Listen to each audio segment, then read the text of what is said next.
پرسیاری ژمارە 9 ناوچەی مەلەکان لە هەرێمی کوردستان ناسراوە بە ناوچەیەکی بەفراوی لە وەرزی زستاندا. بەفر درەختەکانی گوێزدا دەپۆشێ و جوانتری دەکا. گەلاوێژ ساڵی پاش سەردانی ئەم ناوچەی کرد بۆ بەسەربردنی پشووی کۆرسی یەکەم و ئەستووری بەفرەکەی بە سانتیمەتر بۆ ماوەی 10 ڕۆژ یەک لە دوای یەک تۆمار کرد. لێرە کوردیەکە نارێم باش نییە، بەڵام یەک لە ڕستەکان زۆر دوور و درێژە کە یەکێک بخینیتەوە ماندی دەبی، هیچ کاتی ئەوەی نییە هەناسەی بخواتەوە. لێرە هەتا ئێرە ئەوە هیچ باش نییە، پێویستە بتوانین هەناسەی بدەینەوە لە کاتی خیندنەوە. یەکەم جار ئەو دەیە زۆر گرنگە، بەڵام وەکو ژمارە نەنووسرایە ڕەنگە خوێندکار نەبینی، کەواتە دەیەکە گرنگە، ئەستووری بەفرەکە گرنگە و تۆمارکردنەکەش بەو شێوەی خوارەوەیە. ئەو 10 ڕۆژە دەبی بیان ژمێرم بزانم ئەوە دەیە یان نا. ئەو جە پرسیاری یەکەم نووسرایە ناوەندی ئەستووری بەفرەکە چەندە؟ هەمیشە ناوەند یاسای خۆی هەیە. ناوەند دەکاتە چ؟ یەکسانە بە کۆی ژمارەکان یان کۆی سەرجەمواتە سەرجەمی ڕووداوە تۆمار کراوەکان دابەشی ژمارەیان چەندە. لێرە ڕووداوەکان دەنووسم 2 ڕۆژ 50 بوو سانتیمەتر، 2 جاران 50، 4 ڕۆژیش 57 بوو، 4 جار 57، 2 ڕۆژ 60 بوو، 2 جار 60 لەگەڵ 1 ڕۆژ 65 و 1 ڕۆژ 68 کە کۆم کردەوە سەرجەمەکەی دابەشی ژمارە 10. ئەمە لێرە 581 دەرچوو. بێگومان پێویستە خوێندکاریەک بە یەک بەخۆی کۆبکاتەوە، ئیشەکی زۆر ئاسانە بە بژمێر یان بە دەست. کەواتە لێرە گەرە من هەڵەوشتی وام کردبووەوە هیچ کێشە نییە، گرنگ ئەوەیە کۆکردنەوەیە، پاشان دابەشی ژمارە 10. 58 دابەش 10 زۆر ئاسانە دابەشکردن، تەنیا دەنووسین 58 فاریزە 1 سانتیمەتر. ئەوە ناوەندی ئەستووری بەفرەکەیە. پرسیاری ئەگەری تاقیکردنەوەی چەندە کە ئەستووری بەفرەکە کەمتر بێ لە 45 سانتیمەتر لە ڕۆژی 11دا. تەمەشا دەکەین هیچ یەک لەو ڕۆژانە 45 نییە. ئەو جە نووسرایە کەمتریش لە 45 نەکەر 45، کەمتر لە 50 نییە. کەوابوو ئەگەرەکەی دەنووسین ئەگەری ئەوەی ئەستووری بەفرەکە کەمتر بێ لە 45 سانتیمەتر یەکسانە بە نزیکەی 0 دابەش 10. هیچ ڕۆژێک وا نەبووە، دەنووسین یەکسانە بە 0 یان 0 لە 100 یان هەر 0. پرسیاری سێەم ئەگەری تاقیکردنەوەی چەندە کە ئەستووری بەفرەکە زیاتر بێ لە 62. لێرە زۆر گرنگە ئەمن ئاگام لە وشەی زیاتر بێ، زۆرتر بی لە 62. ئەگەر تەمەشاکەم چەند ڕۆژ زۆرترە لە 62 تەنیا 2 ڕۆژ. لێرە و لێرە کاتە تەنیا 2 ڕوودا و 2 جار ڕوویدایە لە کۆی 10 جار. دەتوانم بنووسم ئەگەری ئەوەی ئەستووری بەفرەکە زیاتر بی لە 62 سانتیمەتر یەکسانە بە نزیکەی 2 لە 10 یان 1 لە 5 یا 20 لە 100. ئەوە هەمویان باشن، ئەو وەڵامانە. پرسیاری ژمارە 10 کەشوهەوا. خشتەی بەرامبەر بەرزترین پلەی گەرمی کە تۆمار کراوە لە شاری سلێمانی لە 4 ئابدا بۆ ماوەی 8 ساڵی یەک لە دوای یەکدا دەنوێنێ. ئەگەری تاقیکردنەوەی چەندە کە بەرزترین پلەی گەرمی کەمتر بێ لە 34. کەمتر بێ لە 34. دەچم دەژمێرم بزانم چەند جار کەمترە لە 34.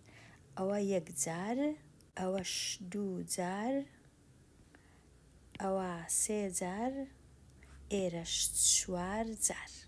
34 نابی بژمێرم چونکە کەمتر. دەنووسم ئەگەری تاقیکردنەوەی کە پلەی گەرمی کەمتر بێ لە 34 لە شاری سلێمانی لە 4 ئاب چەندە؟ 4 بە نزیکەی 4 لە 8 چونکە 8 ڕۆژ بوو تاقیکردنەوە کە لێرەش نووسرا بوو 8 ئەگەر نەش نووسری ئەمن دەوی بە خۆم بژمێرم 1 2 3 4 5 6 7 8 بەڵام لێرە بە 2 جێ ڕوونی کردیتەوە.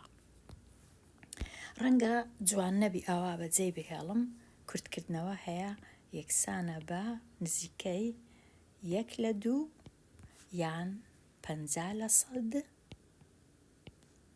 ئەوهاش دەبی 50 لە 100 یان 50 لە 100 کاتە هەمووی ئەو وەڵامانە بە کەلک دێن باشن. پرسیاری ب ئەگەری تاقیکردنەوەی چەندە کە پلەی گەرمی لە 48 تێپەڕێت لە 4 ئابی ساڵی دواتر. ئێستا ئەگەر تەمەشاکەین هیچ ڕۆژێک لە ڕۆژەکان 48 نییە، هەتا لە 36 زۆرتر نییە، کەواتە ئەگەری ئەوەی کە پلەی گەرمی 48 بی 0 لە 8 یەکسانە بە 0. ئەو ئەگەرە نییە، ئەگەری تاقیکردنەوەی 0. پرسیاری 11 دەهێڵمەوە لە خوێندکاران. پرسیاری 12 یەکێک لە کۆمپانیاکانی یاری بینی کە ئەگەری تاقیکردنەوەی لە بوونی کەم و کورتی لە یەکێک لە یاریەکان بریتیە لە 3 لە 50. کۆمپانیایەکە 1800 یاری لەم جۆرەی هەیە. ئایا ژمارەی یاریەکان لێرە پرسیارەکە تۆزەک قڕس بوو ژمارە یاریەکانی دەوێ ئەگەری ناوێت ئەگەر هەیە، بەڵام ژمارە یاریەکان کە کەم و کورتیان تێدایە بە نزیکەی چەندە. چ دەکەم؟ ئەمن ئەگەرەکەی دەینم کە 3 لە 50ە لێ چی دەدەم لەگەڵ ژمارەی هەموو یاریەکان. ئەوجا ئەو سفرەی لا دەبەم لە سەرەی کەرتەکەی لەگەڵ ئەو سفرەی لابردنی 0 لەسەر و ژێرەواتە ئەوەی ڕاستی بی دابشکردن بەسەر ژمارە دا، بەڵام ئەوها لۆ ئاسانکاری. ئێستا 580ەکە کورتیان دەکەمەوە لەسەر 5 دابش 5 1 دابش 5 لێرە 3 چونکە 3 جار 5 15 سێش دەمینێتەوە 30 دابش 5 6 ئەوجا 3 لێک دەدەم لەگەڵ 36 3 جار 6 18 3 جار 3 9 یەکیش 10. یاریەکان لە 1800 یاری 108 یاری ڕەنگە کەم و کورتی تێدابی. ئەگەری ئەوەی هەیە 108 لە یاریەکان کەم و کورتیان هی نابی. ئامادەکاری بۆ تاقیکردنەوە و پێداچوونەوەی لول پێچی. پرسیاری 13 هەڵبژاردن لە وەڵامی جۆرا و جۆر لە مەشقکردنی تۆپی پێدا ئازاد لە 32 هەوڵداندا 26 گۆڵی کرد.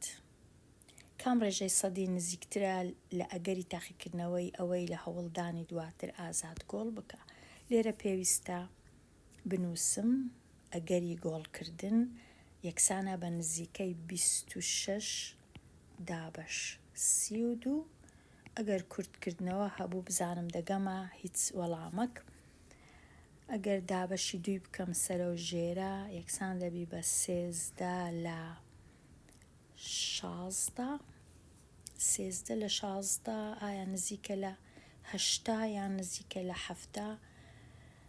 ئەگەر بە خەمڵاندن بی نزیکە لە 8 بەڵام هەتا 100% بم باشتر وایە 13 دابەشی 16 کەم. بە هەشتی دانێم بزانم 8 باشە یان نا. 8 جار 6 48 1 جار 8 8 لەگەڵ 4 8 و 4 12 کەواتە نزیک بوو لە 8 پێی ناوێ ئەمن چی دیکە دابەشەکەی ئەنجام دەم نزیکترە لە 8 کەواتە دەنووسم ئەو وەڵامە ڕاستە.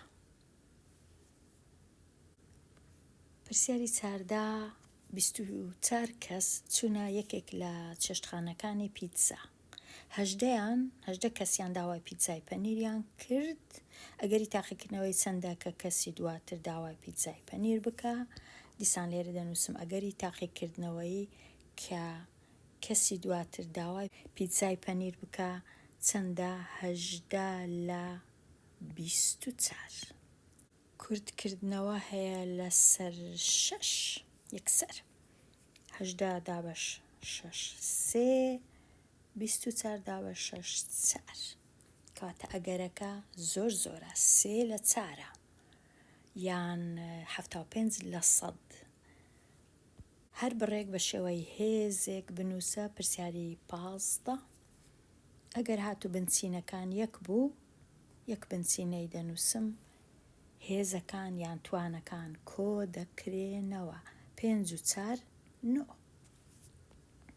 لێرە لە کاتی هەبوونی کەوانە هێزەکان لێک دەدرێن. کەم 2 جاران کۆ 3 یەکسانە بە کەم 6.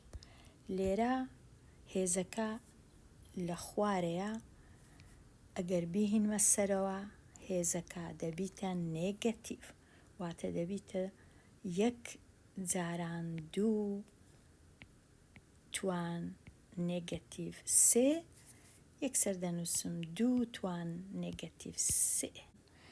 توانەکە بووە نێگەتیڤ یەکەکەش پێی ناوێ بنووسم. لێرە لە کاتی دابەش توانەکان لە یەکتری کەم دەکرێنەوە. یەک بنچینەی دەنووسم توانی سەرەوە کەم توانی خوارەوە واتە توانی سەرەوە کەم توانی خوارەوە هەر بەخۆی کەمە مەجبور و ناچارم لە ناو کەوانەی دانێم ئەو جا توانی یەکەم هەر بەخۆی کەمە کەم جار کەم لێرە لێک دەدرێن بە یەکەوە دەبنە کۆ 3. کەم 7 و کۆ 3ش یەکسانە بە کەم 4 2 لێرە کەم 4.